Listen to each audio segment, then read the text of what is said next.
the smartest AI in the world. We're going to show you exactly how and why. And it really is remarkable to see the advancement of artificial intelligence, how quickly it is. For more than 7 decades, one question has refused to leave science alone. The universe is roughly 13.8 billion years old, a number pinned down with extraordinary precision by the European Space Agency's Planck satellite through its measurements of the cosmic microwave background. Our own solar system is a relative newcomer at 4.5 billion years old. The Milky Way alone is estimated by astronomers at NASA and the SETI Institute to contain somewhere around 300 million potentially habitable worlds, planets sitting at just the right distance from their stars for liquid water to pool on a surface. The James Webb Space Telescope, which began full science operations in 2022, is already analyzing the atmospheres of some of those distant worlds in spectral detail that was unimaginable a generation ago. And yet, across all of that vastness and all of that time, we had detected precisely nothing. No confirmed signal. No verified contact. No answer. This is a Fermi paradox, named for the Italian-American physicist Enrico Fermi, who reportedly asked the question over lunch at Los Alamos in 1950. Where is everybody?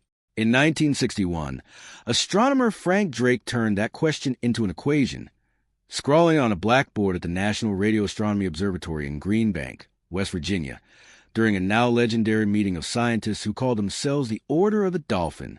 Drake's equation tried to estimate how many communicating civilizations might exist in our galaxy by multiplying together factors like the rate of star formation, the fraction of stars with planets, the fraction of those planets that develop life, and eventually intelligence, and eventually technology capable of reaching across space. 65 years later, the equation still has no confident answer. Every decade we fill in more of the variables, and still the silence holds. Recently, researchers began turning that same question toward a different kind of mind entirely. Large-scale artificial intelligence systems train on totality of human scientific knowledge. The reasoning is genuinely interesting. An AI doesn't carry the cultural baggage of decades of science fiction. It doesn't automatically imagine radio dishes picking up a coded greeting from a distant star, or motherships descending through clouds. When prompted to reason strictly within the known laws of physics, to discard human assumptions about how intelligence behaves, and to model the problem from first principles, what does it actually produce? The results, when explored carefully, challenge almost everything our search efforts have been built on. The first thing that tends to emerge from this kind of constrained AI reasoning is a reframing of the silence itself. Our instinct is to treat the absence of signal as a mystery demanding explanation, where the broadcasts, the probes, the monuments. But there's a well-documented and slightly humbling fact embedded in our actual search history.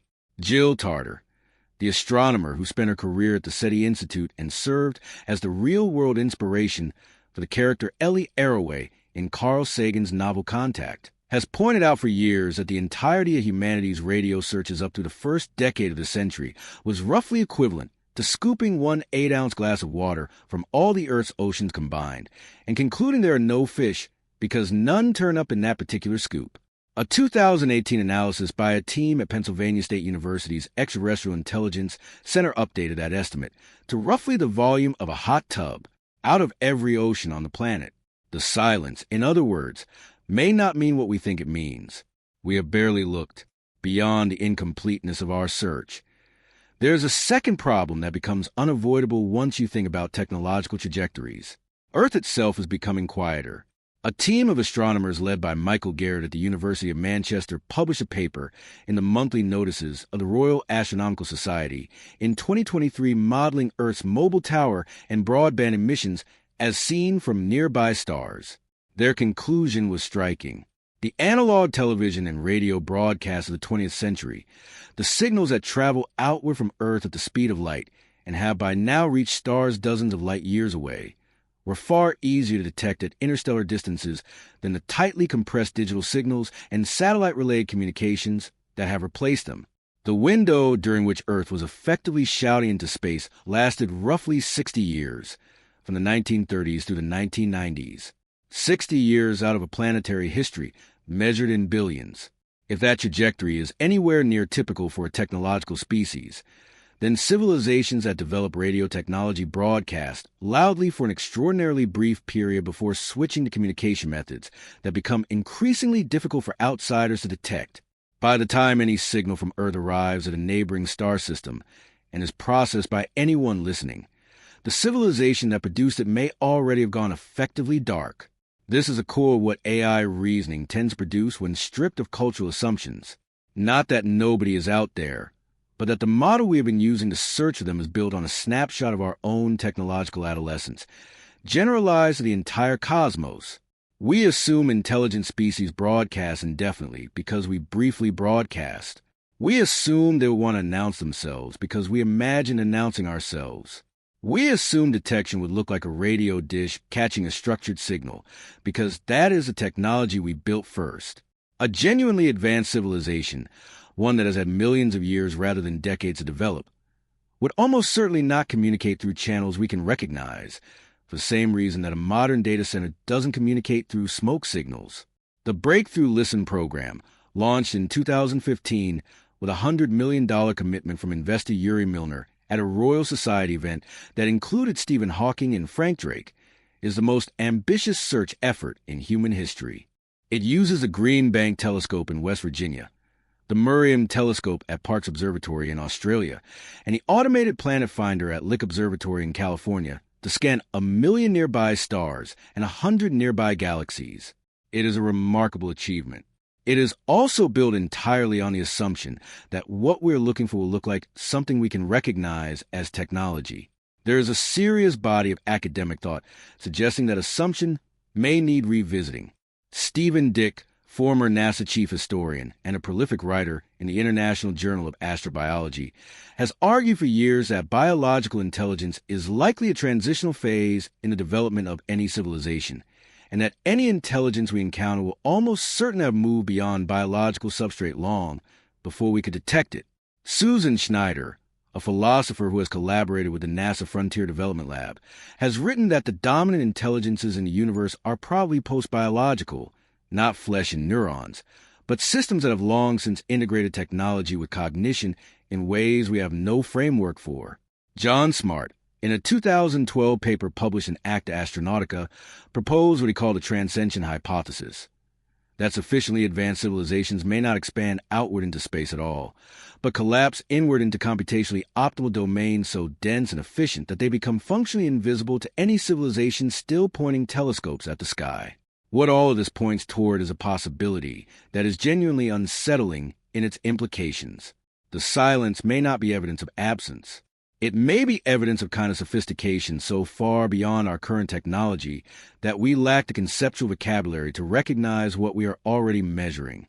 Gravitational waves, detected for first time in 2015 by the LIGO collaboration, represent humanity's first direct observation of ripples in space-time itself. Cosmic rays rain down on planetary atmospheres continuously. Quantum-level fluctuations permeate the physical environment everywhere we look. We classify all of this as natural background physics. The question that serious researchers are beginning to ask, carefully, with appropriate skepticism, but ask nonetheless, is whether we have the tools to distinguish natural physics from engineered physics produced by a civilization operating at a scale we cannot currently imagine. This is not fringe speculation. It is the direction that the logic of the problem pushes you toward when you follow it carefully. In September 2023, NASA released a report of its UAP independent study team, chaired by astrophysicist David Spergel of the Simons Foundation. The report was careful and sober. It found no conclusive evidence in the peer-reviewed scientific literature for an extraterrestrial origin for the unidentified phenomena the Pentagon has tracked. But it also acknowledged plainly that the data currently being collected is inadequate to rule anything firmly in or out. The honest scientific position is not confident denial. It is acknowledged uncertainty combined with recognition that our instruments were designed to find what we already expected to find. Where AI reasoning becomes particularly interesting and particularly uncomfortable is when it turns a question back on us. The question of what would actually prompt an advanced civilization to change its behavior toward a developing world like ours shifts the entire framing of a search. Not what signal would they send, but what event on our end would cross a threshold meaningful enough to register. The answer that emerges from careful, constrained reasoning has nothing to do with us sending greetings. It has to do with the kinds of changes on a planet that propagate consequences beyond its own atmosphere. Uncontrolled electromagnetic emissions reaching certain frequencies, nuclear weapons capable of large-scale detonation, self-replicating technologies that escape meaningful oversight, and, most recursively uncomfortable of all, the emergence of artificial general intelligence on a planet that has not yet demonstrated the ability to align such a system with its own long-term interests.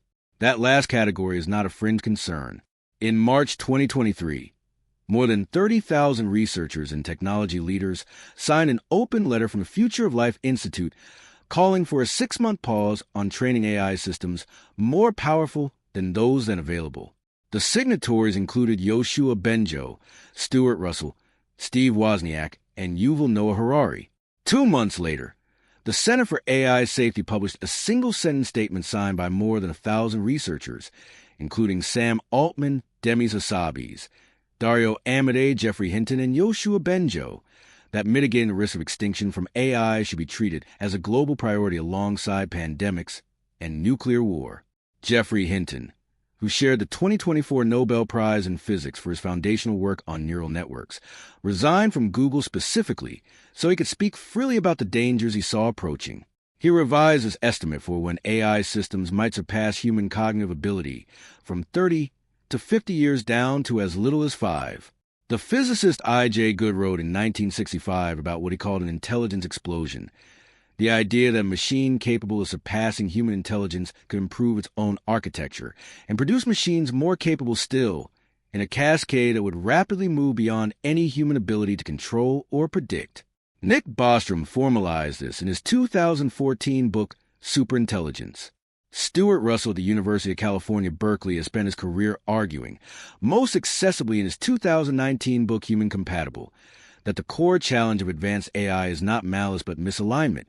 What happens when you give a system an objective, and it pursues that objective in ways that were never anticipated, because the system is more capable than the people who built it? The recursive quality of using an AI system to reason about whether the development of AI might be the most significant signal Earth has ever produced is difficult to absorb comfortably, but it is the honest endpoint of the reasoning chain. Max Tegmark, the MIT physicist who founded the Future of Life Institute, proposed in his 2017 book Life 3.0 classification of life by its relationship to its own hardware and software. Biological life evolves both. Human life evolves at hardware, but designs its own software through language, culture, and science. A sufficiently advanced artificial intelligence designs both. In Tegmark's framing, the boundary between biological and artificial intelligence is not a permanent divide, but a transitional stage that any sufficiently long-lived civilization moves through and beyond. This is where the most fundamental reorientation lies. We have spent 65 years searching for aliens. We have built enormous machines and aimed them at the sky. We have listened across billions of star systems for a pattern that does not look like noise. What AI reasoning suggests, not as science fiction, but as a logical consequence of following the physics carefully, is that we may have been looking for the wrong thing with the wrong tools, designed around the wrong assumptions about what intelligence looks like when it has had 1 billion years to develop rather than a few thousand. The sky may not be empty. It may be full of something we are already measuring and correctly classifying as natural physics, because our instruments and our frameworks were built to find beings roughly like us, broadcasting roughly as we do. The search for extraterrestrial intelligence is not over. It is changing. As our own artificial systems grow more capable, they may eventually help us build the conceptual frameworks needed to ask better questions. Or, in the framing that makes the room go quiet, the development of those systems may itself be the loudest signal Earth has ever sent. The universe is 13.8 billion years old. We have been asking this question for 65 years. We are only just beginning to understand how little we have understood about how to listen.